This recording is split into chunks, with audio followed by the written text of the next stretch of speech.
Lucky news కి స్వాగతం. రాజమండ్రి 47వ డివిజన్లో స్థానిక సారంగధర మెట్టపై ఉన్న శ్రీ సారంగధేశ్వర స్వామి ఆలయానికి నూతనంగా నియమించబడిన కమిటీ సభ్యుల ప్రమాణ స్వీకారోత్సవం బుధవారం జరిగింది.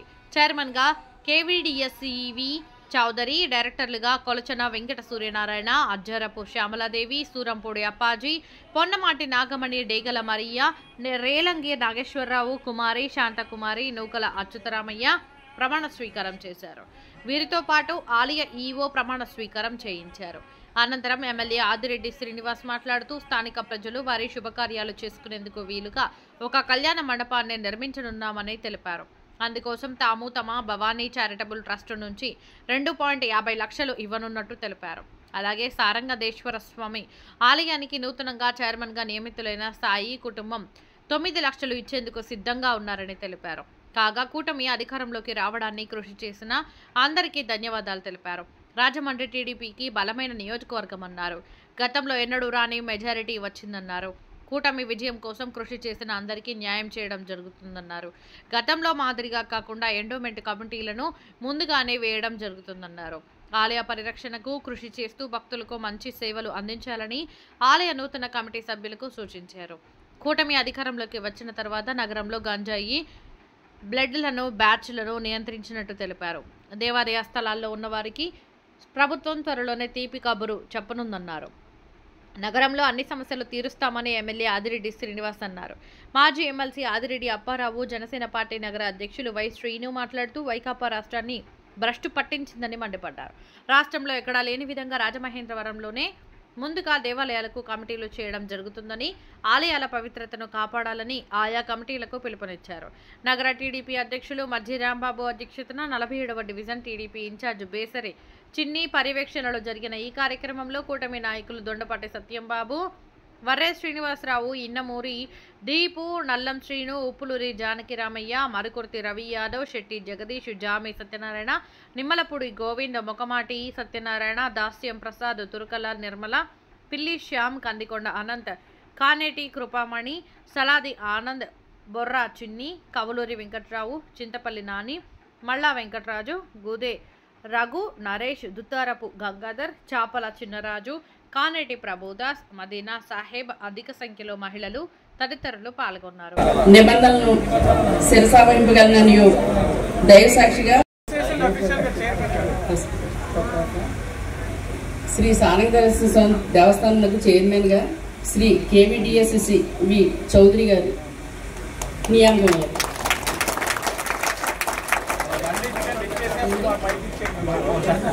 శ్రీనివాస్ గారిని ప్రసంగించవలసిన కోరుచున్నాను.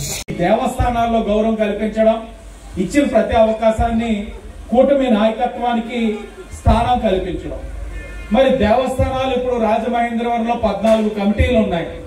14 గాను 5 ఆర్డర్లు వచ్చినాయి. 5 ఈ రోజు జరిగిన దాంతో కలిపి 3 ప్రమాణ స్వీకారాలు అయినాయి. ఇంకా 2 చేసుకోవాలి. ఆ 2 కూడా జనసేన వాళ్ళు ప్రమాణ స్వీకారం చేయాలి చైర్మన్లుగా.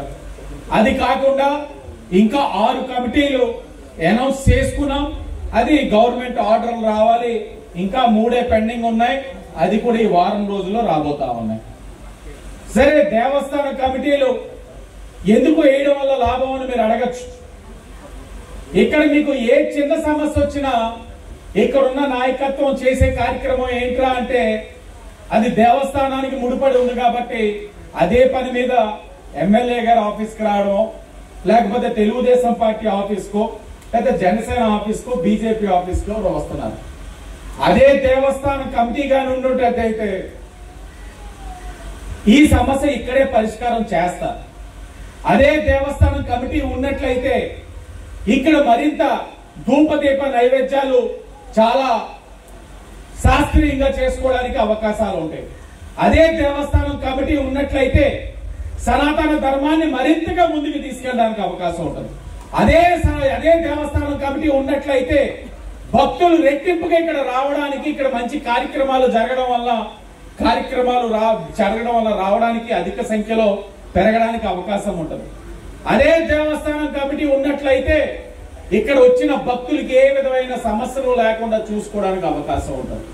కాబట్టి ఇన్ని అంశాలను ఆలోచించి మేము ఇక్కడ ఒక మంచి కమిటీ నిర్ణయించాలి.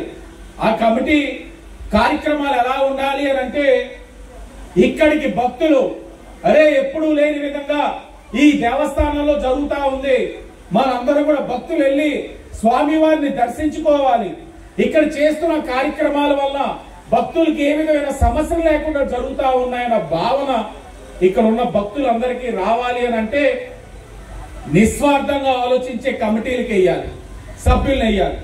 ఆ నిస్వార్థంగా ఆలోచించే సభ్యుల్ని వేసేటప్పుడు ఆ చైర్మన్ గారు కూడా 10 విధాలుగా ఆ సభ్యుల్ని ముందుకు నడిపించే వ్యక్తి అయి ఉండాలి.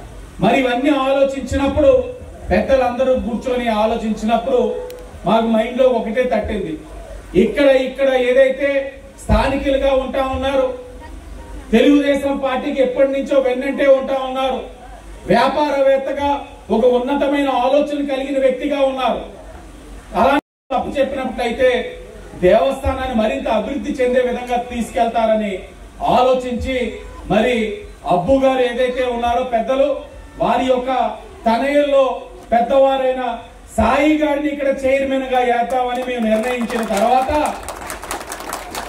సరే ఎప్పుడు కూడా రాజకీయ నాయకులు నిర్ణయాలు తీసుకున్న తర్వాత మంచా చెడ అన్నది కాలక్రమేణా తెలుస్తుంది. కానీ ఈ గుడి పరంగా మేము తీసుకున్న నిర్ణయం మంచిదని ఈ వేదిక మీద మాకు తెలిసే విధంగా ఇక్కడ అందరూ కూడా బలహీన వర్గాలు నివసిస్తారు, మధ్య తరగతి దిగువ మధ్య తరగతి వాళ్ళు. అంటే వాళ్ళకి ఏదైనా ఒక మంచి కార్యక్రమం చేయాలన్నా, ఓ మంచి కార్యక్రమాలు చేసుకోవాలన్నా కొన్ని ఇబ్బందులు ఉంటాయి.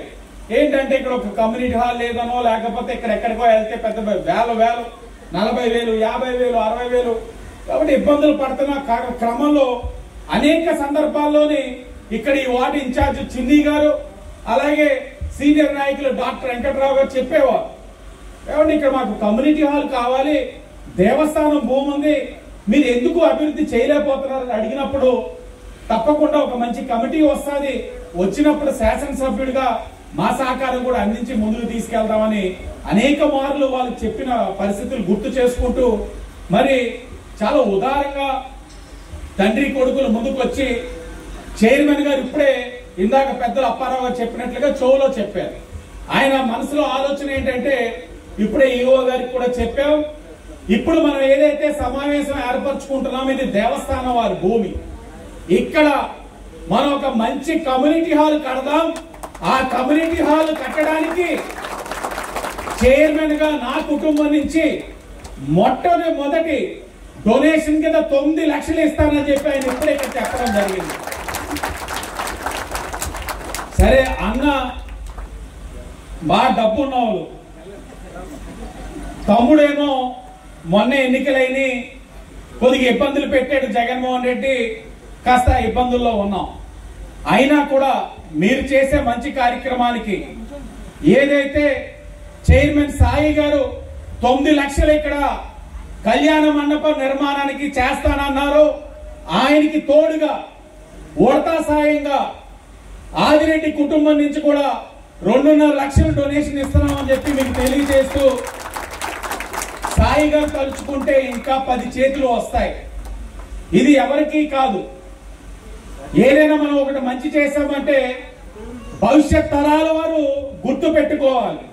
ఆ భవిష్యత్ తరాల వారు ఎలా మాట్లాడుకోవాలంటే, ఆ టర్మ్ లో చైర్మన్ గారు చేసిన కార్యక్రమం వల్ల ఈ ప్రాంతంలో ఇంతమంది తక్కువ ధరకి పెళ్లిళ్ళు చేసుకుంటున్నాం, ఇంకా మంచి కార్యక్రమాలు చేసుకుంటున్నామని చెప్పుకోదగ్గ పరిస్థితులు మనం తేగలిగితేనే మనకి ఒక మంచి పేరు ఉంటుంది. నాకు ముమ్మాటంకి నమ్మకం ఉంది, విశ్వాసం ఉంది. సాయి గారి పైన ఇది పెద్ద బాధ్యత పెడతా ఉన్నాం. కళ్యాణ మండపం అన్నది అనుకున్నాం, అది ముందుకు తీసుకెళ్లే కార్యక్రమం చైర్మన్ గారిని సభ్యుల్ని తీసుకెళ్లమని చెప్పి తెలియజేసుకుంటూ, అలాగే వారు చేసే కార్యక్రమంలో కూటమి సభ్యులందరూ కూడా ప్రతి ఒక్కరు కూడా ముందుకు వస్తాం.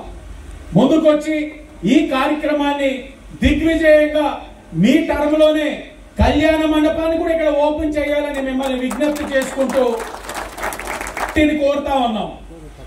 ఎందుకంటే ఈ శివరాత్రి చూసాం, ఎప్పుడు లేని విధంగా భక్తులు వచ్చారు. ఎందుకంటే మనం తీసుకున్న జాగ్రత్తలు అలాంటి. 40 మందిని ఈ రోజున తెలుగుదేశం, జనసేన, బీజేపీ నాయకత్వాన్ని అకామిడేట్ చేస్తూ వారికి స్థానం కల్పిస్తూ వారికి రాజకీయంగా గౌరవం ఇస్తూ ముందుకు తీసుకెళ్తా ఉన్నాం. ఇది ఇక్కడితో ఆగదు. ఇది కాలపరిమితి 2 సంవత్సరాలు. ఈ 2 సంవత్సరాలు అయిన తర్వాత తప్పకుండా మరొక 2 సంవత్సరాలు కూడా రాలేదని నిరుత్సాహంగా ఉన్న వాళ్ళందరికీ కూడా చెప్తా ఉన్నాం, నిరుత్సాహపడకండి. ఆ పై 2 సంవత్సరాలు పార్టీకి కష్టపడి జెండా మోసిన ప్రతి ఒక్కరిని కూడా గుర్తిస్తామని వేదిక ద్వారా హామీ ఇస్తా ఉన్నాం. అరే మాకు రాలేదేంటని అనుకోవద్దు. మన కుటుంబం